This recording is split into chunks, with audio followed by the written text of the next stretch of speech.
The path that we're on is one towards scarcity. Scarcity of resources, scarcity of time to make an impact. What we need to try and create, and any of those who follow Singularity University, this is one of their core tenets, we need to try and create abundance. An abundance of talent, an abundance of data, an abundance of capacity, an abundance of capability to be able to reverse the trends that we see happening in our world today. Incremental change, incremental small improvements year on year is not going to get us to reverse that billion exponential impact by 2050. It's not going to be enough. It's going to be like asking Thanos to prevent the snap by offering him workplace sensitivity training. Right? Any of you who haven't watched The Avengers and don't know who Thanos is, please come find me afterwards. I will explain it. There's a complicated origin story, but stick with me. I'm happy to explain it after the show. What we really need is an intergalactic group of technologically advanced superheroes all working together to prevent an existential crisis. That's my analogy for the situation we find ourselves in. Again, anybody who doesn't watch Marvel or The Avengers, please come find me afterwards. We need to treat an exponential threat with exponential capabilities that we have today to drive exponential change. But people get in the way. And not just our friend Donald, anybody who is in a position of influence, whether they be leaders in government or any one of you in the room with the influence that you have. Right? There are any number of technologists out there who will happily evangelize the great technology that we have in AI, quantum, blockchain. But the dirty secret is, blockchain will not save the planet. We will. The majority of value is still locked in fairly centralized platforms, Binance or Coinbase. And the reason for that is because most people, the average person, even in these early adopter segments, want the assurances that they can get their money back. And if we want to bring on users and adopters outside of this kind of early adopter segment, they will want regulatory assurances, perhaps insurances, that they're going to get their money and it's going to be protected. So we're also seeing that a lot of projects that start out in DeFi and are successful go on to try to acquire licenses to basically join the system that they were supposed to displace. But maybe that's the point. So maybe the point of all of this is we have this permissionless sandbox where experiments can be carried out, such as what is money? And this gives us this extra territoriality to carry out innovation in social constructs. And ultimately, the Web3 that we want to see happen will be negotiated in these environments with regulators. Now, we have, at the same time, had billions of dollars go into effectively hardening these networks, these protocols that are going to enable this new proto-capital market. And with every day, despite all the drama that goes on around these protocols, every day that that protocol still exists and people still have money on it, albeit internet money, the more we trust it. And in this context, time is literally money.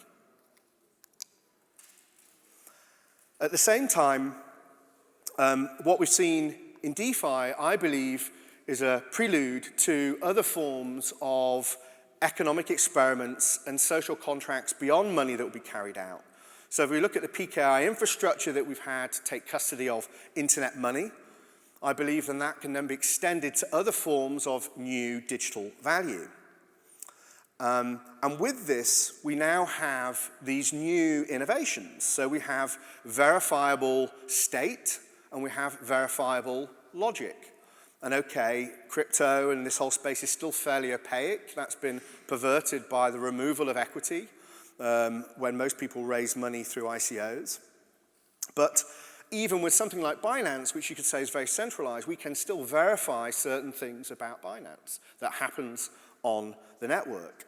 And so these are the early beginnings in experimentation of being able to verify things about social contracts that we can make that live entirely on the internet. But the big kind of question here is when you speak to be a naysayer about this, I say, okay, well, But again, the world still looks very similar. So the adage that came from Andreessen, which was software's eating the world, well, software's still eating the world. In fact, when we say software, we don't mean software, we mean platforms. Platforms are still eating the world, and they're still as entrenched as they ever were. And platforms have become monopolies, have become data monopolies, have become AI monopolies, and monopolies monopolize. So it's no surprise that Facebook and Google and all these incredibly dominant forces are not going to give up control lightly. And the reality is, regulators aren't going to break them up either, not even here in Europe. So it's certainly not going to happen in the US. So the question is, do we still have to just trust that Google does no evil? Well, they've already scrapped that as a commitment to us. So we know that we can't trust Google to do no evil. So I really like this. It's a great marketing tactic by Blockstack, which was can't do evil.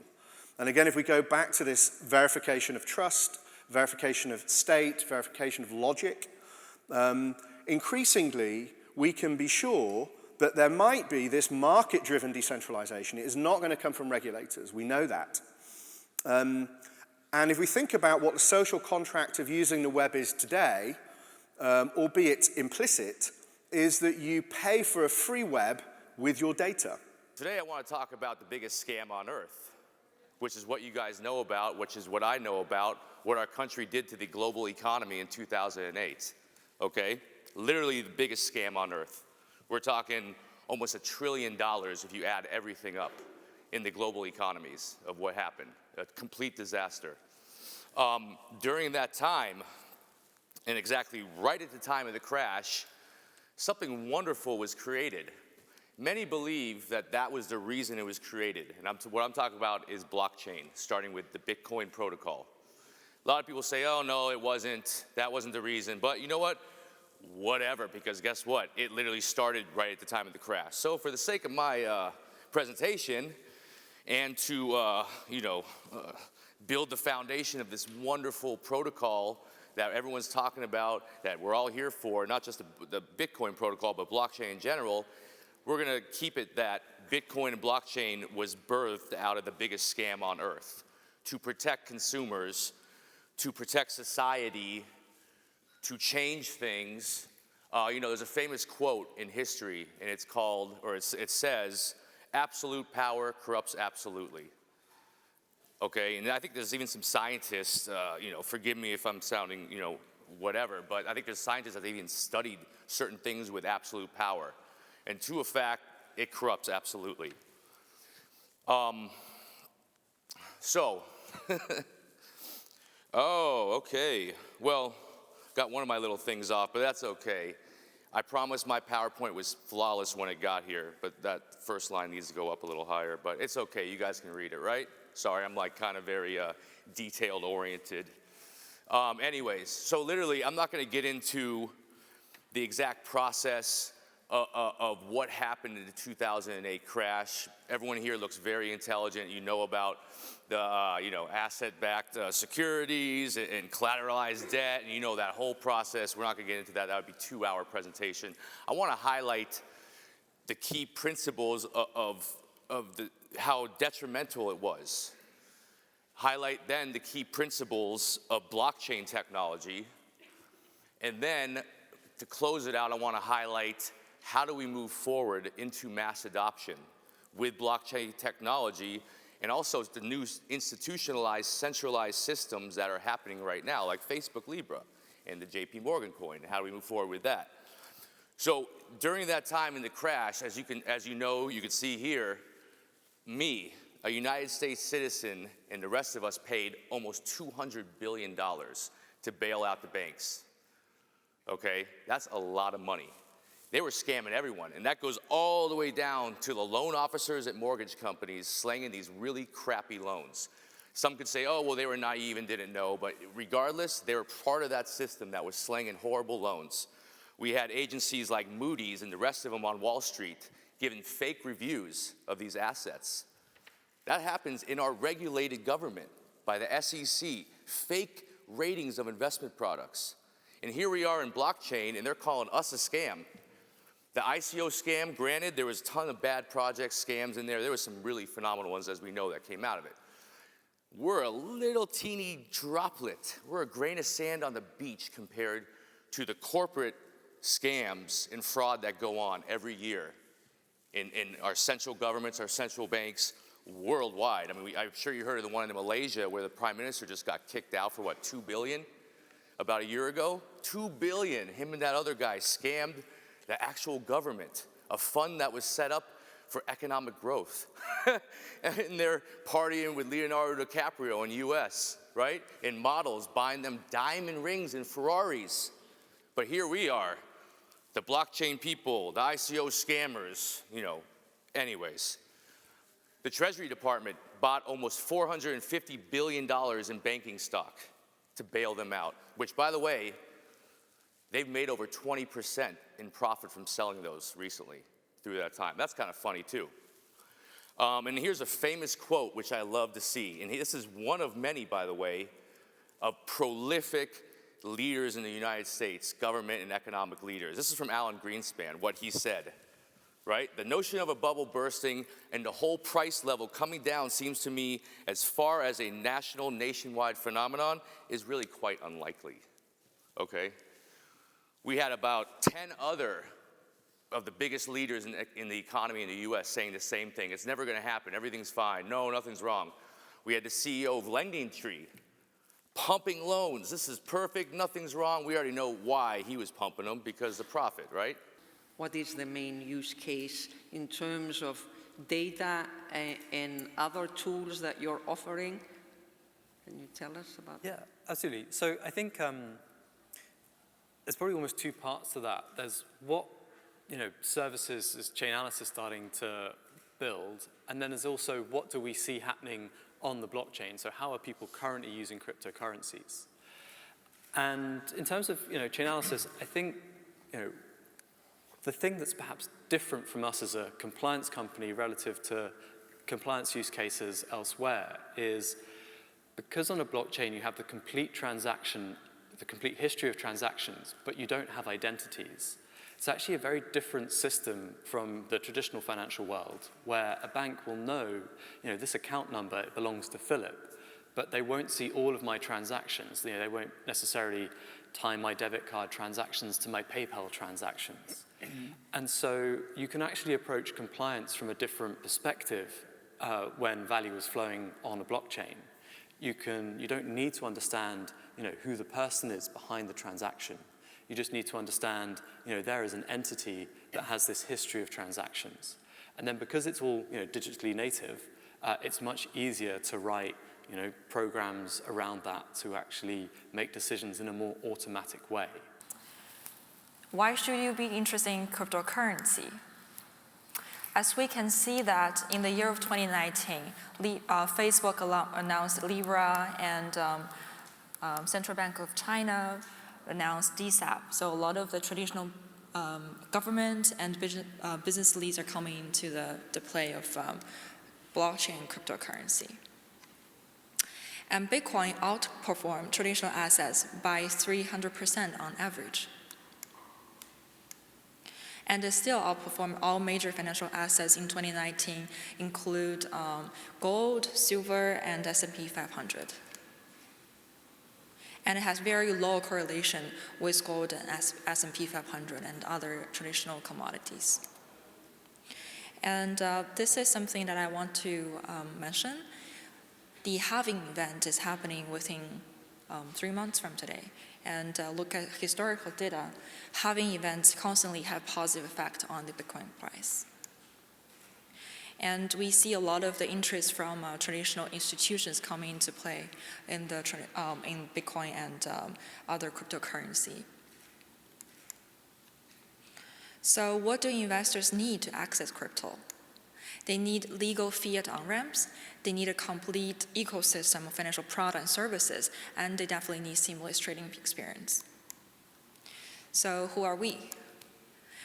We are Huobi, and we offer more than 50 different products and services in the blockchain ecosystem. We have our Huobi Global Exchange, that's one of the top exchanges in the world. We offer spot trading, OTC brokerage, and futures trading. We also offer staking, wallet, financial services, consulting services, and our Huobi Chain, which just went live by end of last month. And we also offer lending, business, and research and education for blockchain in China. And we provide services to more than 10 million users across the globe for over 170 different countries. So why are we doing this for such a big appearance around the globe? As we can see that current economic and infrastructure development is very uneven across the countries in terms of logistics, information, as well as finance. So blockchain and digital assets can actually help to build a more open, lower cost, and more efficient global financial infrastructure solution. So on the right side, we can see that a traditional cross-border payment infrastructure. On the right side is what blockchain can do. So in the future, blockchain and digital assets are likely to become the foundation of new generations of global financial infrastructure and will have a profound impact on the global financial landscape. So this is currently what we are doing globally. In Argentina, we partner with Ministry of Finance and also Social Security. And in Nigeria, we work with the Central Bank, SEC, and Fidelity Bank. And we are working with a lot of different partners around the globe to help with some cross-border payment solutions with technology of blockchain. So this is something that's definitely important in the whole cryptocurrency industry: security, security, and security. These are just some of the events that happened in the past in the history of our industry. A lot of security issues. So that's why with Huobi, we put in 2 years of effort and developed this Star Atlas system. It's an on-chain monitoring system to be able to identify and blacklist malicious addresses automatically. And with real-time monitoring, we can identify those accounts and take actions immediately. Trust machine enables the whole process, of course. In the old days, if you have your money or you want to pay somebody else, you have to write a check from a bank. The bank has to verify it, and then, of course, talk with the counterparty's bank, and the transaction done through the banks, and then forward to the payee somehow. It's a long process. But in the future, it's now in future, nowadays, we simply use our wallet. It's peer-to-peer, very simple process, and that's authenticated, disintermediary, no more banks there. And that's why all the banks are jumping into the blockchain industry. A lot of corporate blockchains, JPM coins, they are trying to catch up with the trend. The low, they are going to be somehow in trouble. And fully traceable, somehow, and also, of course, encrypted. That's the beauty of the blockchain. And in a way, the banking system is under a major threat from the blockchain. Of course, 3 years ago, you can say, Jamie Dimon said that, hey, Bitcoin is just a fraud. And 2 years ago, he said, I regret saying that. And last year, he said, now, hey, we have our JPM coin. It's a joke, but that's a process. They have to accept the fact. Technology is there to bring disruption to Wall Street. And on the other side, you can say that the technology firms, Libra, it's a big startup for all the central banks last year. And China started their CDBC, it's called the digital currency, DCEP, and somehow due to the virus issue, somehow they delayed the process, but it's already in the experimental payment system in 3 cities, from Shanghai to Shenzhen and to Hangzhou.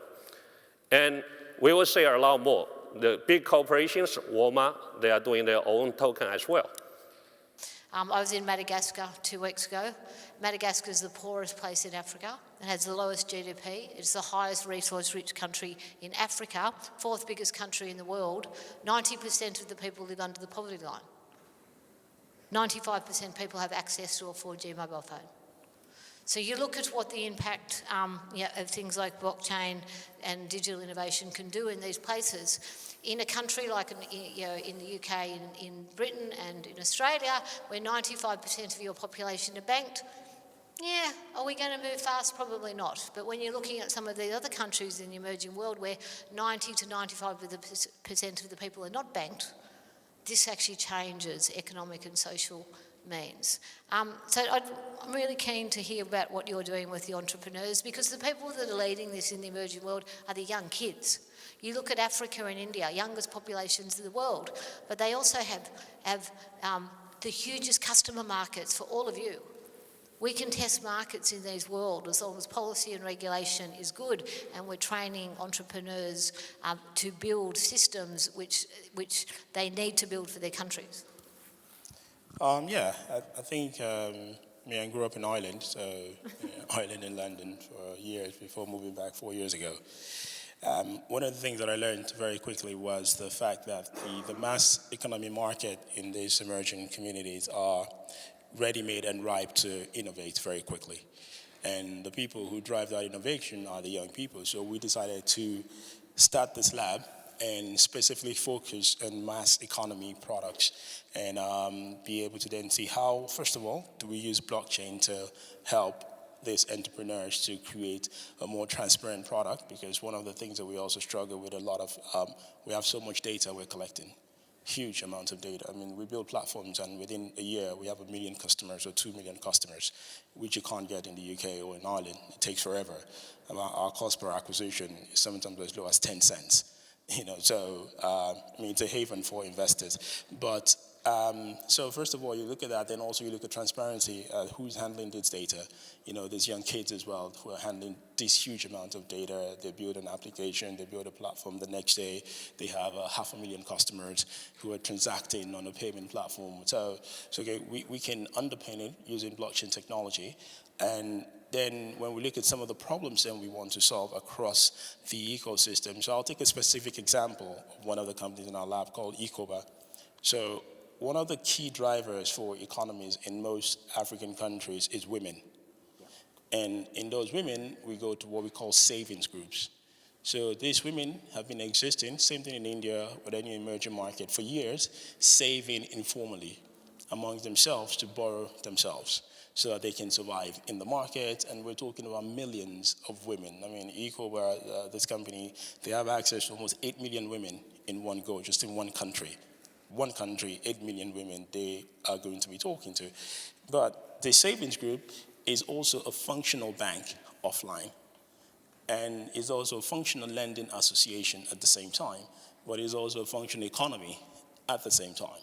So what we've decided to do with them is, how do you digitize these people, first of all, by using blockchain to provide a lot of transparency and a lot of security around the digitization, because they all have 4G phones, these women, all of them. I was in the Masai Mara, and I could use my WhatsApp. So that's how connected it really is in the Mara, which there's nothing. So now you digitize these women.